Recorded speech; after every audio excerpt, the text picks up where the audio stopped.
Everyone, welcome back to the channel. My name is Shivam Singh. सोचो जरा, अगर शादी डॉट कॉम जैसे प्लेटफॉर्म पर किसी के साथ फ्रॉड हो जाए तो क्या उस कंपनी का फाउंडर जेल जा सकता है? इसी सवाल पर सुप्रीम कोर्ट को इंटरवीन करना पड़ा, हस्तक्षेप करना पड़ा। तो ये ऑनलाइन स्कैम कैसे हुआ, जिसको मैंने अभी रोमांस स्कैम के नाम से यहाँ पर अपनी स्क्रीन पर दिखा रहा हूँ। आप एक काम करिए, पहले यूपीएससी फीड के चैनल को सब्सक्राइब कर लीजिए ताकि ऐसे लीगल केसेस को मैं और अच्छे से आप तक पहुंचा पाऊँ। देखिए, एक्चुअल में हुआ क्या था कि जो शादी डॉट कॉम के जो फाउंडर थे, अनुपम मित्तल, है ना। मैं अनुपम मित्तल को एक बार दिखा देता हूँ। इनको आपने शार्क टैंक पे देखा होगा अक्सर, और ये शादी डॉट कॉम के फाउंडर भी हैं।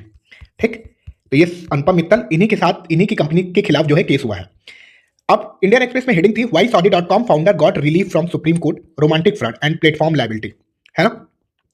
तो अब समझते हैं केस क्या था। स्टोरी ये था कि हैदराबाद की कहानी है ये, हैदराबाद की। अब हैदराबाद में हुआ क्या, एक्चुअली यहाँ पे जो शादी डॉट कॉम पे दो कपल मिलते हैं, कपल नहीं बोल सकते हैं, दो लोग जो एक दूसरे से शादी करना चाहते हैं, उन दोनों ने अपनी प्रोफाइल यहाँ पे लिस्ट किया हुआ था। दोनों प्रोफाइल लिस्ट होती है, दोनों लोगों की मुलाकातें होती हैं और बातचीत शुरू होती है। और बातचीत इस हद तक शुरू हो जाती है कि एक दोनों का कॉन्फिडेंस एक दूसरे पे आ जाता है। अब उसमें हुआ क्या कि जो लड़का था, ग्रूम था, उसने लड़की को, ब्राइड को चीट कर दिया। और चीट किया कितने लाख रुपए का? 11 लाख रुपए का। 11 लाख रुपए का चीट किया। अब उसमें यह हुआ, अकॉर्डिंग टू द एफआईआर जो उस लड़की ने किया, उसके हिसाब से जुबली हिल पुलिस ने क्या बोला कि जो आदमी था वो अपने आप को एक वेल्दी इंडिविजुअल दिखाया कि एक धनवान व्यक्ति है, और उसने ये बोला उस लड़की से कि उसका अकाउंट जो है इनकम टैक्स डिपार्टमेंट ने जो फ्रीज करके रखा है, मतलब उसके अकाउंट को लॉक करके रखा है। और रीजन दिया कि उसके पैन कार्ड का कुछ इशू है, इसके वजह से उसका अकाउंट लॉक हो गया है। और उसने बोला कि भाई हम लोग की शादी तो होने ही वाली है, मतलब कॉन्फिडेंस में उसको ले लिया था लड़की को। और उसकी मदर जो है अमेरिका गई है, और वहां से चिकागो से वो वापस आ रही हैं जो है, ताकि उन दोनों का रिश्ता जो है फाइनल कर सके। और इतना कॉन्फिडेंस होने के बाद भाई जाहिर सी बात है कि बातें इस हद तक रही होंगी ताकि उन दोनों के बीच में जो है रिश्तों का संबंध जो है बहुत प्रगाढ़ रहा होगा, बहुत ही गहरा रिश्ता रहा होगा, या बहुत डीप रिलेशन रहा होगा। तभी जाके बातें जो है फाइनेंस तक पहुंचती है। और उसने उस महिला से, उस जिससे उसकी शादी होने वाली थी, उससे उसने 11 लाख रुपए जो है अपने बैंक अकाउंट में मंगवाए थे।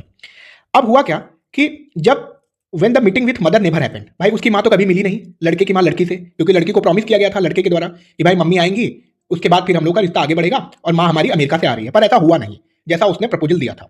इसके बाद लड़की जो है लड़के का इंटेंशन समझती है, और उसके बाद वो जाके जुबली हिल स्टेशन में वहां पे एफआईआर जो है रजिस्टर कराती है।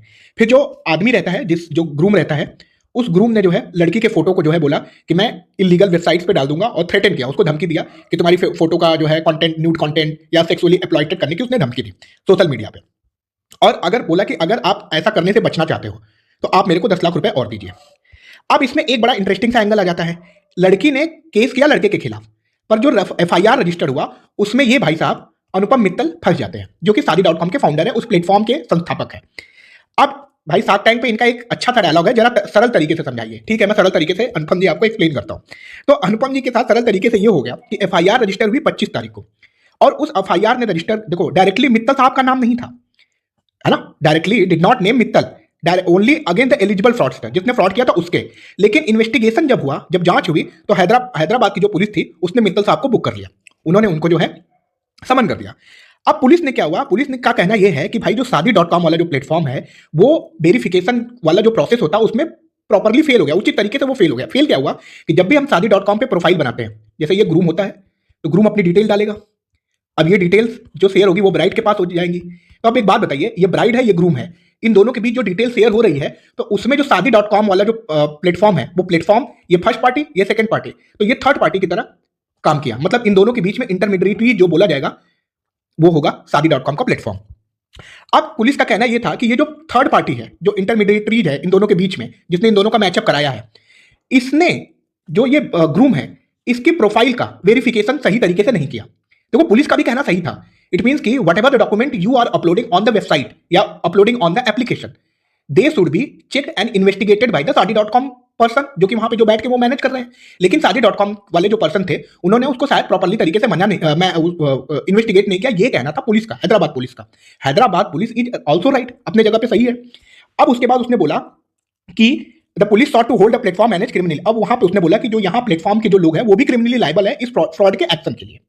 ठीक, क्योंकि उन्होंने जो है कोई वेरिफिकेशन प्रोटोकॉल को देने में असमर्थ हो गए, उन्होंने नहीं दिया, specially regarding the lack of government ID या ब्लू टिक। वहां पे आप जाओगे शादी डॉट कॉम पे एक ब्लू टिक का वेरिफिकेशन होता है, तो शायद वो जो ग्रूम था उसका ब्लूटिक वेरिफिकेशन नहीं हुआ था, तो उसी रीजन को पुलिस जो है मांग रही थी अपने इन्वेस्टिगेटर में, but it was not given by the Shaadi.com platform to the police. अब क्या हुआ, मित्तल साहब को भारतीय न्याय संहिता के सेक्शन 3184, जो कि देखो मित्तल साहब पे 3 चार्जेस, चीटिंग का, ब्रीच ऑफ ट्रस्ट का और आइडेंटिटी थेफ्ट का, ये 3 चार्जेस लगा मित्तल के हिसाब से। जो चीटिंग है वो सेक्शन 3184 भारतीय न्याय संहिता वो बताती है कि जो चीटिंग के लिए पनिश करती है।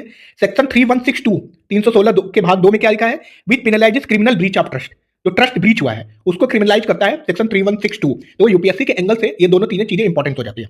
अलॉन्ग साइड प्रोविजन है कि भाई आईटी एक्ट भी लगा।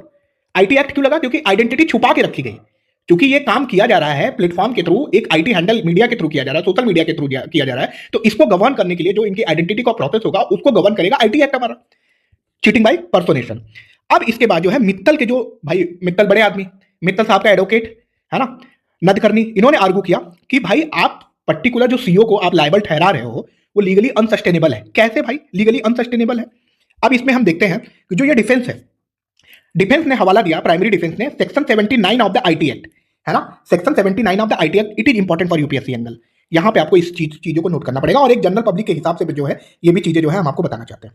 देखो जो जनरल पब्लिक के हिसाब से जो है ये चीजें जो है इंपॉर्टेंट है, section 79 of the IT act. ये क्या करती है, एक सेफ हार्बर प्रोटेक्शन देती है किसको, इंटरमीडिएटरीज को, जो वो प्लेटफॉर्म्स है, जो दोनों को मिलाने वाला जो प्लेटफॉर्म है, मैच मेकर प्लेटफॉर्म है, उनको जो है एक सेफ हार्बर, एक सुरक्षित जगह प्रोवाइड करती है, और उसको रेफर किया जाता है ऑनलाइन, जो पर्टिकुलर ऑनलाइन प्लेटफॉर्म जिसका मैं भी जिक्र कर रहा हूं, है ना, वो ये बोलता है कि generally not liable for the information और data made available by the third party, मतलब जो थर्ड पार्टी है वो लायबल नहीं है ना, और प्लेटफॉर्म जो है उसको जो है ड्यू डिलीजेंस दिया गया।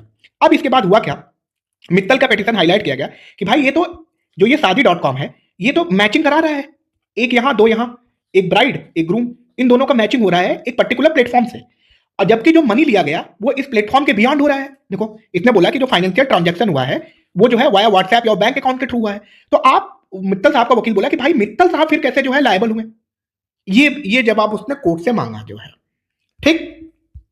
अब इसके बाद जो है हाई कोर्ट इस पे क्या रूलिंग देता है, भाई हाई कोर्ट की बातें सुनते हैं। मित्तल साहब अप्रोच किए तेलंगाना हाई कोर्ट को, क्योंकि मैटर था हैदराबाद का, एफआईआर वहां पे दर्ज हुआ था। 24 अप्रैल 2025 को हाई कोर्ट ने जो है मित्तल साहब की पिटीशन को डिस्पोज कर दिया, कैंसिल कर दिया, लेकिन ये डिसाइड नहीं किया कि जो चार्जेस उनके खिलाफ लगाए गए वो लीगली वैलिड है या नहीं है। इसके अलावा हाईकोर्ट ने ऑल्सो नोट किया कि जो एलिज ऑफेंस, जो आरोप लगाया गया है, वो जो है 7 साल से कम का पनिशमेंट जो है ना, जो उनके ऊपर आरोप लगा है उस आरोप की सजा 7 साल से कम बनती है।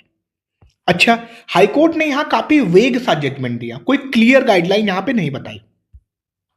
ये बात थी हाई कोर्ट की जो है। अब referring to the supreme court, supreme court का जो लैंडमार्क जजमेंट है अरनेश कुमार रूलिंग गाइडलाइन, जिसको आप बोल सकते हो Arnesh Kumar versus state of Bihar, ठीक। तो हाई कोर्ट देखो यहां पे एफआईआर कैंसिल नहीं की, लेकिन अरनेश कुमार की जो गाइडलाइन की तरह अरेस्ट से जो है प्रोटेक्शन दी, है ना, कि भाई इसने ये बोला कि मैटर 7 साल से कम का है। अब सुप्रीम कोर्ट का गया कि which aim to prevent unnecessary arrest in cases carrying sentence of less, मतलब अगर मैटर 7 साल से कम का रहेगा तो भाई उसमें जो है अरेस्ट नहीं होगा। तो हाई कोर्ट ने जो है पुलिस को बोला कि भाई आप मित्तल को नोटिस देने के बजाय उनको मतलब अभी अरेस्ट मत करो। It directly Mittal to cooperate, कि मित्तल को बोला गया कि आप इन्वेस्टिगेशन में कोऑपरेट करिए, लेकिन उसने हाई कोर्ट ने केस जो है क्वैश करने से, मतलब कैंसिल करने से मना कर दिया। अब इसके बाद जो है सुप्रीम कोर्ट, अब मित्तल साहब जो है अप्रोच करते हैं सुप्रीम कोर्ट में, क्योंकि हाई कोर्ट ने केस नहीं कैंसिल किया, बट हाई कोर्ट ने रिलीफ दिया किससे, 7 साल में सजा न होने की, क्योंकि 7 साल से सजा कम बन रही थी। अब इसके बाद जो है सुप्रीम कोर्ट ने बोला कि भाई हाई कोर्ट जो है अपने जुरिडिक्शन में फेल हो गया है ना। उसके काउंसिल ने कंटेंडेड किया कि अगर पुलिस डायरेक्ट इमीडिएट अरेस्ट नहीं करती है, फिर भी मित्तल साहब के खिलाफ जो है क्रिमिनल प्रोसीडिंग तो लगाया ही जा सकता है, जिसका उस क्रिमिनल उस चार्जेस से कोई इन्वॉल्वमेंट नहीं है। मतलब उसका डायरेक्ट ये कहना था कि भाई शादी.com एक क्लासिफाइड की तरह है, जैसे न्यूज़पेपर में एक क्लासिफाइड निकलता है जहां पे ग्रूम वांटेड, ब्राइड वांटेड, ये चीजें लिखी रहती है, सेम यही चीज तो हम ऑनलाइन कर रहे हैं। बट जब ये मैच मेकर जो इसमें निकलता है मैट्रिमोनियल वाले साइट पे, उस पर लिखा रहता है कि भाई इससे हमारा डायरेक्टली कोई संबंध नहीं है, साफ साफ शब्दों में लिखा गया था। वही वही इन्होंने बोला कि जब हम अपने प्लेटफॉर्म पे ये चीजें लेके आते हैं तो उससे पहले हम जो है ये क्लॉज, ये गाइडलाइन वहां पे पहले देते हैं, तब जब यूजर एग्री करता है तभी जाके उसकी प्रोफाइल वहां पे बनती है। तो ये सारी चीजें तो यूजर ने किया था।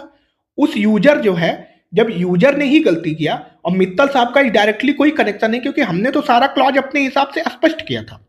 सुप्रीम कोर्ट भाई इस सबमिशन से जो है एग्री हुआ और उसने ये कहा कि हाई कोर्ट चूंकि कोई submission merit of the question, मतलब जो कैंसिल हुआ है ना, उस पे जो क्वेश करना था, मतलब जो कैंसिल करना था ये केस, उसके मेरिट पे उन्होंने ध्यान नहीं दिया।